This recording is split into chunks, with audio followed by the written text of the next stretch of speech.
வணக்கம் மக்களே, இது நம்ம பேட்டை சமையல். இன்றைக்கி நம்ம பார்த்தாலே தெரியுது நாட்டுக்கோழி சூப். இன்றைக்கி வந்து லஞ்ச் ஐட்டம் இல்லை, இன்றைக்கி வந்து ஒரு பிரேக்ஃபாஸ்ட் ஐட்டம். இது நம்ம வியூவர்ஸ்க்கெலாம் வந்து நாட்டுக்கோழி சூப்புன்னு சொல்லியிருக்கோம். ஆமாம். ஆனால் பார்க்குறவங்க என்ன நினைக்கிறாங்க, இந்த 2 வேலைகளை எப்படி அந்த கோழி அடிக்க போகிறாங்க, ஈரோட கையில் வச்சுருக்காங்க. நாங்கள் ஒரு எக்ஸ்பர்ட்டை கூப்பிட்டு வந்திருக்கோம். அங்கே பாருங்க, எங்களுக்கு வந்து கோழி அடிக்க தெரியாது. கோழி சொல்கிறது பாவம், ப்ரிப்பேர் பண்ணி. ஆமாம், கோழி சொல்கிறது பாவம் தான், ஆனால் சாப்பிட்றது மட்டும் பாவம் இல்லையா. ஜென்ரலாக வந்து நாங்கள் தீபாவளி டயத்தில் வந்து ஆட்டுக்கால் சூப்பும் நாட்டுக்கோழி சூப்பும் வைப்பாங்க வீட்டில். அதை வைக்கும்போது பார்த்தீங்கன்னா காலையிலே வச்சுருவாங்க. எங்கள் அம்மா வந்து காலையிலே வந்து நம்ம வீட்டில் வேலை வைக்கிறவங்க வந்து அடித்து கொடுத்துருவாரு. காலையிலே எங்கள் அம்மா வச்சுருவாங்க. காலையில் இட்லிக்கு வச்சு சாப்பிடுவோம், சூப்பராக இருக்கும். ஆனால் இப்போ எல்லாம் அங்கங்கே வில்லேஜுக்குள்ளேருந்து வெளியில் போனதுக்கப்புறம் அந்த நாட்டுக்கோழி சூப்பெலாம் நம்மளால் சாப்பிட முடிய மாட்டேங்குது. நாட்டுக்கோழின்னு சொல்லிட்டு நம்ம வந்து ஃபார்மில் வைக்கிற கோழி தான் வாங்கி சாப்பிட்றோம். இது வீட்டிலேயே அடித்தது, அதுவும் நல்லா வெடை குஞ்சு மாதிரி வாங்கி வச்சுருக்கோம். நாட்டுக்கோழியை அடிக்கிறோம், சூப்பை வச்சு பிடிக்கிறோம். சூப்பர்.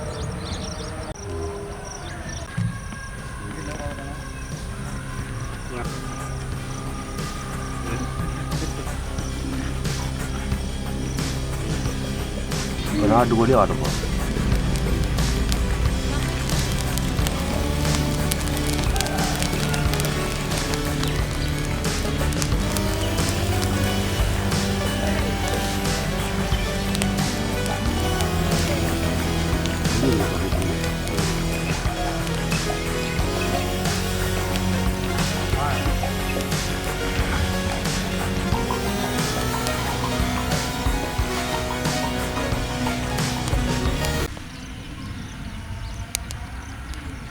ஏய் சதீஷ்,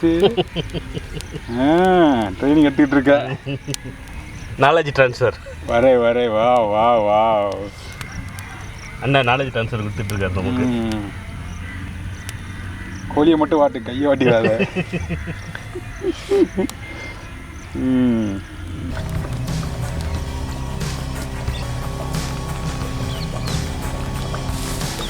அது ரெடி ஆச்சுங்களா? அண்ணா ரெடி பண்ணிட்டாரு ஒரு பீஸை. இன்னும் அடுத்தது இன்னொன்று ரெடி ஆகிட்டு இருக்கு.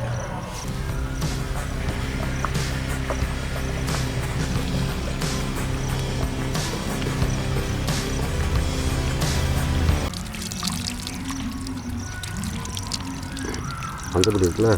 இருக்கு.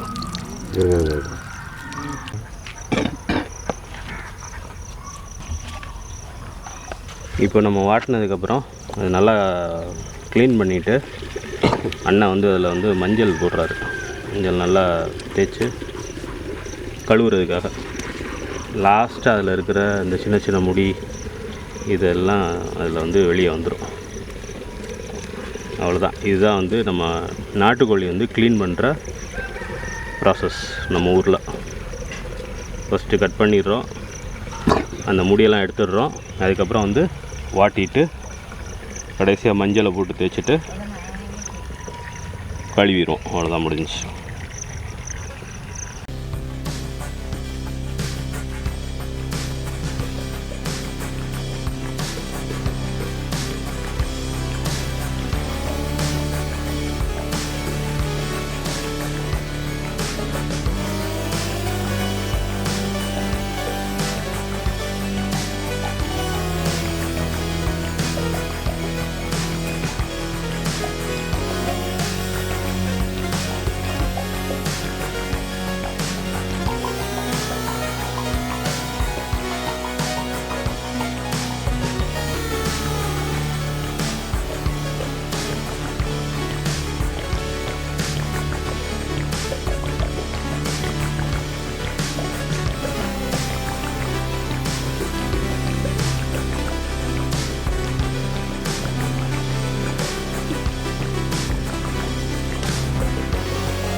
மசாலா அரைக்கிறதுக்கு வந்து 3 டீஸ்பூனு மிளகு, 3 டீஸ்பூனு ஜீரகம், அதுக்கப்புறம் வந்து 2 கைப்பிடி சின்ன வெங்காயம். இன்றைக்கி வந்து ஒரு 2 கோழி 3/4 கிலோ வரும். அடித்து எல்லாத்தையும் க்ளீன் பண்ணோம்னா ஒவ்வொரு கோழியும் 3/4 கிலோ வரும். கிட்டத்தட்ட 1.5 கிலோ கோழி. அதுக்கு 2 கைப்பிடி அளவுக்கு 200 வெங்காயம், 200-250 வெங்காயம். இதை வந்து தனியாக வந்து அம்மா என்ன சொல்லுவாங்கன்னா 1-2 அரைச்சிக்கணுன்னுவாங்க. ரொம்ப நைஸாகவும் இருக்கக்கூடாது, ஃபுல்லாகவும் போடக்கூடாது. அம்மியில் வச்சு அப்படியே இது உரலில் வச்சு கூட அப்படியே கல்லில் வச்சு நச்சோம்னா எப்படி இருக்குமோ அந்த மாதிரி நச்சுக்கணும். உரலில் போட்டு நம்ம சீரகத்தையும் மிளகையும் போட்டு அரைச்சி எடுத்துக்கலாம்.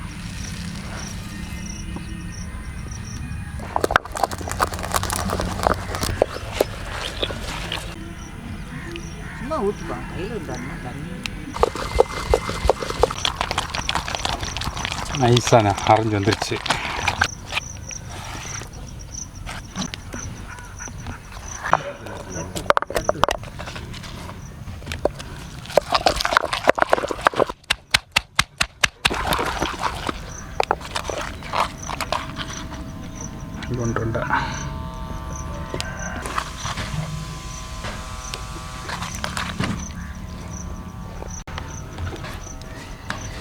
வெங்காயம் அரைச்சி வச்சது நமக்கு ரெடி ஆயிடுச்சு.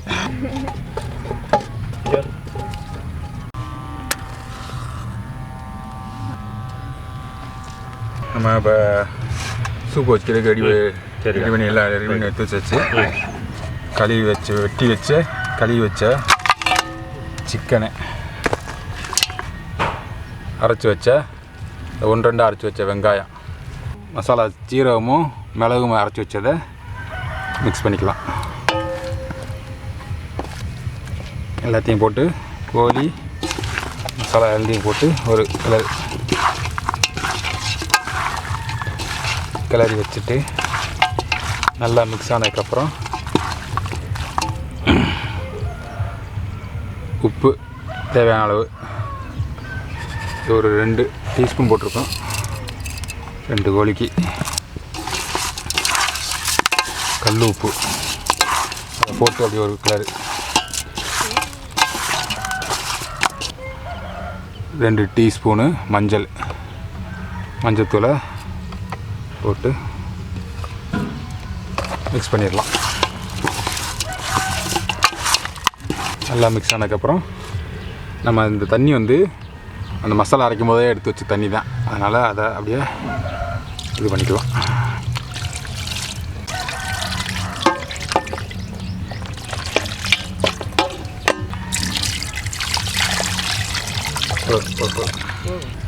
அடுப்பு வச்சிடலாம், அடித்து ஆரம்பிச்சிடலாம்.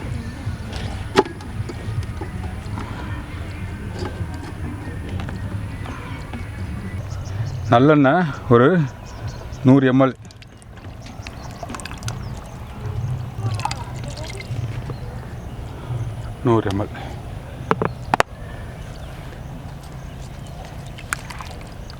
நம்ம இன்னும் கொஞ்சம் கூட தண்ணியை ஆட் பண்ணிக்கலாம். ஆமாம், போதும். சூப்புன்றனால கொஞ்சம் தண்ணியாக இருந்தால் நல்லாயிருக்கும்.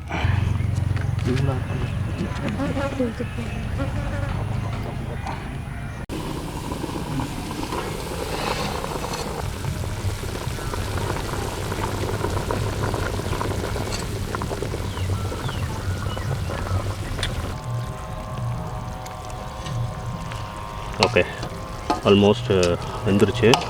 எலும்பெல்லாம் தெரிய ஆரம்பிச்சிருக்கு இல்லையா. நம்ம வந்து இந்த ஸ்டேஜில் வந்து இறக்கிடலாம்.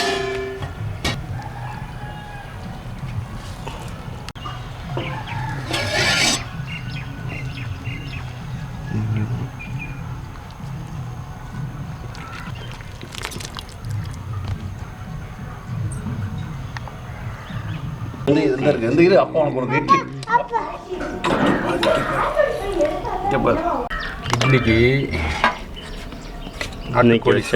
நாட்டுக்கோழி ரசம், நாட்டுக்கோழி சூப்பு.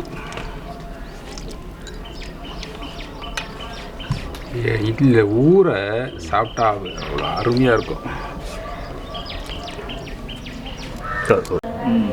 நாட்டுக்கோழி வந்து இந்த இருமலுக்கு ரொம்ப அருமையாக இருக்குது. நல்லா இருக்குது, ரொம்ப பிரமாதமாக இருக்குது. நல்லா இருக்குது. இந்த இந்த இட்லிக்கு இந்த நாட்டுக்கோழி சூப்புன்றது இப்போ சரியான காம்பினேஷன். ஆமாம், அது நம்ம இட்லி இருக்குது பார்த்தீங்களா, அது ஞாயிற்றுக்கிழமை சாப்பிட்றது வந்து அது ஒரு அந்த இட்லி சேர்த்தே சாப்பிட முடியாது. அவ்வளோ சாஃப்டான ஒரு இட்லி. இந்த இட்லி மேலே வந்து சூடான இந்த நாட்டுக்கோழி சூப் ஊற்றி சாப்பிட்றப்போ பாரு அப்படியே கரையுது அப்படியே. நல்லா இருக்கு. ரொம்ப எங்கள் அம்மாவுடைய இதில் செஞ்சோன்னே அம்மாவுடைய கைடன்ஸில் பண்ணோம். ரொம்ப சிம்பிளாக இருந்தது. அம்மா நல்லா செஞ்சு விடுவாங்க. அந்த டிஷ்ஷு அந்த இன்க்ரீடியன்ஸ் பார்த்தீங்கன்னு வச்சுக்கோங்களேன், ரொம்ப சிம்பிளான இன்க்ரீடியன்ட். வெறும் மிளகு, சீரகம், வெங்காயம், சின்ன வெங்காயம், அவ்வளோதான்.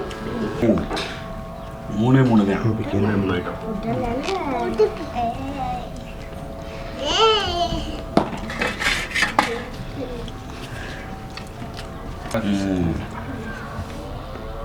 இது மாதிரி அம்மாவுடைய கைங்கறி வந்து ரொம்ப அதிகமாக இது சேர்க்க மாட்டாங்க, இன்க்ரீடியன்ஸ் சேர்க்க மாட்டாங்க. ரொம்ப பிரமாதமாக இருக்குது. தனியாகவும் நம்ம சூப்பாக சாப்பிட்லாம் இல்லையா, தனி வெறும் சூப் மட்டும் பண்ணி சாப்பிட்லாம். ரொம்ப பேச முடியாத நிலைமையில சாப்பிட்டுட்டு இருக்கேன். நான் பேச முடியல. அம்மா என்ன செய்வாங்கன்னா காலையில் 7 மணிக்கு வச்சு கொடுப்பாங்க. ஆமாம், இட்லியே சாப்பிடணும். வெறும் சூப்பு, வெறும் சூப்பு நாட்டுக்கோழியோடு அடித்து சாப்பிட்டோம். அப்புறம் சாப்பாடெலாம் நான் எதிர்பார்க்க மாட்டோம். சூப்பராக சரி சூப்பராக இன்னைக்கு பிரமாதம். இன்றைய மார்னிங் காலை பொழுது காலை உணவு வந்து சிறப்பாக வந்து அருமையாக அமைஞ்சது. என்ன மக்களே, நம்ம நாட்டுக்கோழி சூப் ரெசிபியை வந்து நீங்கள் முழுசாக பார்த்துருப்பீங்கன்னு நினைக்கிறோம்.